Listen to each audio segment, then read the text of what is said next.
Ayan, good evening. Kain po tayo. Ano ang pipiliin nyo? Ang mapula o ang mataba? Let's eat, guys. Para masustansya sa ating katawan. Ayan, dahil kanina pa ako kumain ng kanin, kakain tayo ng saging. Gusto ko muna, guys, yung mataba.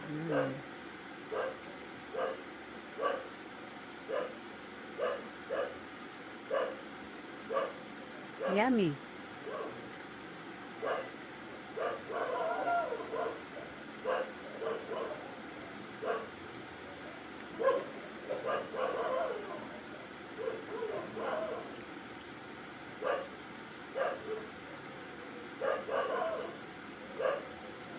Thank you so much po. Isa pa lang po muna ang kaya kong kainin at ako'y madaling mabusog. Sa mataba o sa mapula. Thank you for watching. God bless.